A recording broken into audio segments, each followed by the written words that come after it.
এই নাও মা, তোমার জন্য চা এনেছি। চায়েতে বিষ মেশানো খাবেন না? তুই চা বানাতে গেলি কেন? কণিকাকে বলতে কণিকা বানিয়ে দিত। কি বলতো মা, আমার আজকে ইচ্ছা হলো যে আমার নিজের হাতে তোমাকে চা বানিয়ে খাওয়াই, তাই জন্যই আর কি। ও আচ্ছা, ঠিক আছে। বলছি তুই ঘরের ভেতর থেকে পাসবুকটা নিয়ে আয় না। আচ্ছা ঠিক আছে মা। কণিকা, এই এদিকে আয় তো। হ্যাঁ মা বলুন। বলছি তুই পেটে এটা কি লিখে রেখেছিস? চায়ে বিষ মেশানো খাবেন না? তুই জানিস এটা আমার ছেলে বানিয়ে দিয়েছে? আসলে আমি নিজের চোখে দেখলাম দাদা ভাই ওই চায়ের মধ্যে বিষ মিশিয়েছে। হ্যাঁ দাদা, কাজ হয়ে গেছে, চাই আমি বীজ মিশিয়ে দিয়েছি। আর কিছুদিনের মধ্যে এই সমস্ত প্রপার্টি আমাদের দুজনের নামে হয়ে যাবে। আর আমি যে স্বপ্ন দেখেছিলাম না, বড় গাড়ি বড় বাড়ি সব কিছু থাকবে আমাদের কাছে, কিন্তু আমার না চায়ে না বীজ মেশাতে একদম ইচ্ছা করছিল না।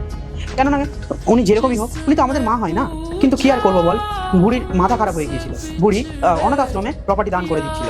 আর হ্যাঁ দাদা, তোমাকে দ্বিতীয়বার যখন ফোন করবো না, তুমি তাড়াতাড়ি চলে আসবে, ঠিক আছে? আরে দাদা ভাই এসব কি বলছে? মাকে এক্ষুনি জানাতে হবে এ বিষয়ে।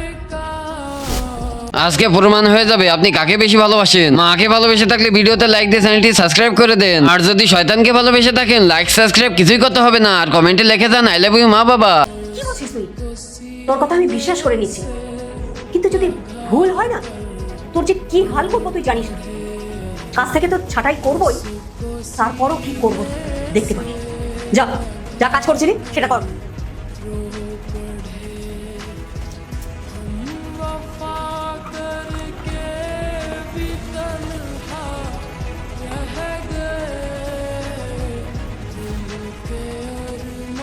মা, পাসবুকটা তো পেলাম না।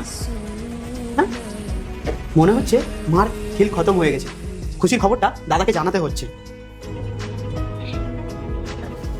এত তারা কিসের?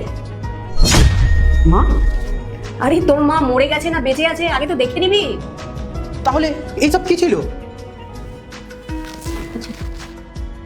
এসব আমি তো চা খাইনি। কণিকা তো আমাকে সবকিছু বলে দিয়েছে তোর ব্যাপারে, তুই যখন দাদার সঙ্গে কথা বলছিলিস। মা, তাহলে তুমি সবকিছু সত্যি জানতে পেরে গেছো?